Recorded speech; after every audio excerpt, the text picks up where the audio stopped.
উকরি মুকরি এসে কোথায় থাকবেন, কিভাবে খাবেন, এগুলো নিয়ে আর চিন্তা করার কোনো প্রয়োজন নেই। কারণ এখানে আছে ট্যুর অপারেটর হিসেবে আছেন আমাদের নাজিম ভাই। নাজিম ভাই, আপনি এখানে কি কি সুযোগ সুবিধা দিচ্ছেন? আমি টেন্ট, খাবার দাবার হইতে সকল সুবিধা, আপনার যদি কোনো জায়গায় ঘুরতে যান আপনারা ওগুলো ব্যবস্থা করেন। অর্থাৎ ট্রাভেল ট্রলের ব্যবস্থা, হ্যাঁ, ট্রলারের ব্যবস্থা, খাবার এবং খাবার। নিরাপত্তার তো কোনো সমস্যা না, নিরাপত্তার এখানে কোনো নাই। সমস্যা নেই। এটা তো আমরা জানি, আমরা আগেও এসেছি, আপনি যথেষ্ট হেল্পফুল ছিলেন।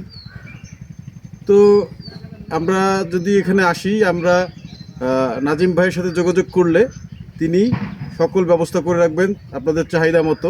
কি প্রয়োজন, কি লাগবে, তার অনেক তাবু আছে এবং সবচেয়ে তাবু ভালো হয় আগে সুপ্রস্তুত থেকে তাবু। ফোন দিয়ে আসলে কয়জন আসতেছেন, কি হ্যাঁ, খাওয়া আমি দাওয়া করবেন। কমেন্টে আপনার নাম্বারটা দিয়ে দেব। জি, যারা যারা চান বা আমার পরিচিত যারা আছে তারা তো দেখবেনই, ওই নাম্বার অনুযায়ী যোগাযোগ করলে আসবে এবং কোনো ধরনের ইনফরমেশন এবং খুবই আন্তরিক পরিবেশে এখানে থাকা যাবে। ধন্যবাদ।